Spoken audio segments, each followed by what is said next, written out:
Bill O'Reilly here, Thursday, April 29th, 2021. You are listening to the O'Reilly Update. Here's what's happening across our nation. President Biden delivers his first major speech to Congress. The FBI raids Rudy Giuliani's apartment in New York City. Some states advanced legislation forbidding employers from requiring workers to get vaxed. Oregon brings back the COVID lockdown. The contagion causing a spike in anxiety among teenagers. Also ahead, I will analyze in a fair way what President Biden said last night.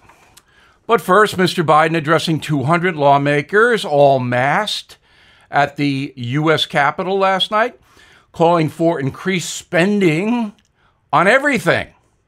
Healthcare, education, infrastructure, childcare, on and on and on. His new $1.8 trillion American Families Plan will raise taxes on wealthy citizens and corporations. My analysis of the president's speech later. Agents with the Department of Justice executing a search warrant at Rudy Giuliani's home and office in Manhattan, seizing electronic devices. The incident, first reported by the New York Times, is allegedly part of an ongoing probe into the former Trump attorney's ties to foreign lobbyists and Ukraine. Governors in Iowa, Idaho, Florida, and Texas moving forward on laws that would prevent companies in those states from forcing employees to get the COVID vaccine. Other measures underway to ban so-called vaccine passports. Oregon, now the worst place in the country for COVID. The region's 5 biggest cities, including Portland, of course, seeing 20% increases in new cases, with hospitals reaching full capacity. Indoor dining now banned. Outside activities are not recommended for 2 weeks in Oregon. No one is certain why COVID has hit that state so hard. A new study from the Department of Health shows a spike in clinical depression among America's teenagers, rising from 10% before the pandemic to 20% now. Doctors blame the surge on school closures. Many high school students have been home for more than a year, and that is driving parents crazy as well as the kids themselves.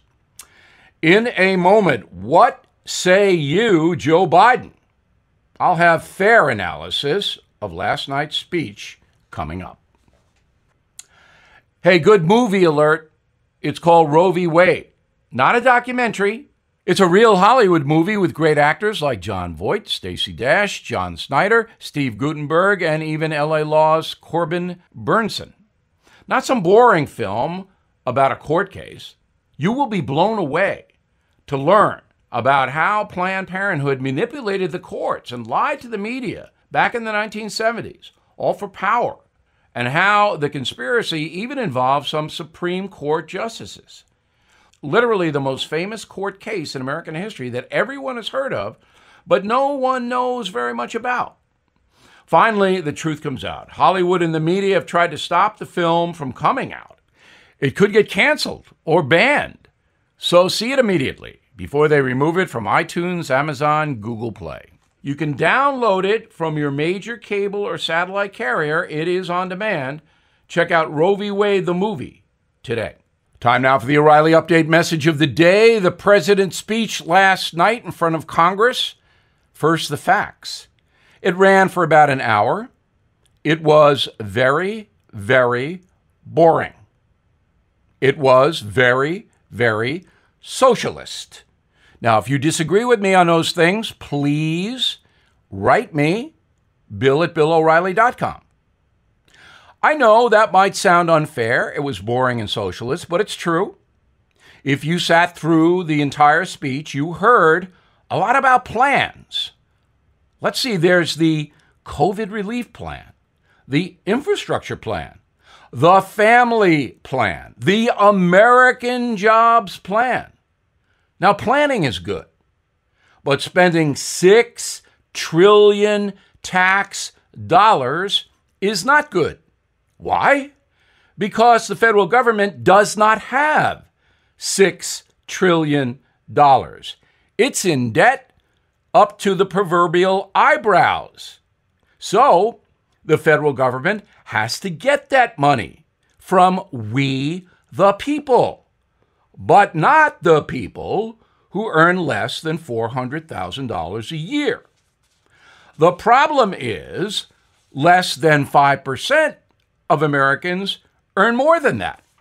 So, in order to pay for all the plans, evil corporations will have to pay a higher tax rate. But the evil corporations will pass the higher tax burden onto us, we the people. Notice the price of gas lately? It's up about 80 cents in my neighborhood a gallon. Notice the price of groceries, steak, up, up, up. That is an indirect tax. So today I am, with respect, nicknaming President Biden. I am calling him Joey Warbucks, cousin of Annie's daddy Warbucks. Joey wants to spend and spend and spend. So the government will have to take and take and take. And that's going to hurt we the people. It is simple economics. America now owes $28 trillion. We owe that money. We pay interest on that money to people and countries who lent it to us. But Joey Warbucks wants to add another $6 trillion, bringing it up to $34 trillion. So the U.S. Treasury will have to print many, many dollars. I don't know if there's enough ink in the world to print that many dollars. And when you print money, the value of the money already in circulation goes down. That is called inflation. Joey Warbucks does not understand macroeconomics. He just wants to give everybody free stuff. But in the end, it will hurt us badly. I'm Bill O'Reilly, and I approve the message by writing it. For more honest news analysis, please visit BillO'Reilly.com. In a moment, something you might not know. I've warned you about home title theft, where cyber thieves remove you from your home's title, and they become the owner. I said, get Home Title Lock because it's coming. Well, if you're on Facebook, it's here. Facebook had 500 million accounts exposed to cyber thieves. And a retired FBI cybercrime expert said everything thieves need to own your home was leaked. Name, address, personal information, everything. The thief forges your signature on a quitclaim deed stating you sold your home to him. Then he takes out loans on your home and leaves you in debt. You won't even know until the collection company calls, pour in. Do what I did and protect your home's title with Home Title Lock. Please go to HomeTitleLock.com. Register your address to see if you're already a victim. Then sign up for 30 free days of protection during this high-risk breach. That's HomeTitleLock.com, promo code RADIO. HomeTitleLock.com, promo code RADIO. Now the O'Reilly Update brings you something you might not know.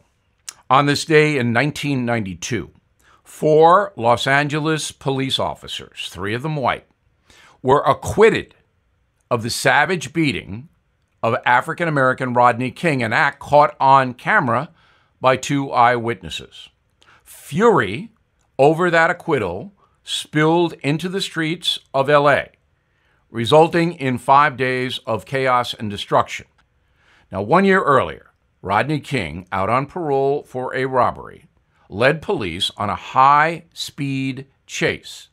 When the officers finally stopped him, King was dragged from the car and viciously beaten for 15 minutes. The police claim he was intoxicated and resisted arrest, but that was bull. The video showed it was a beat down.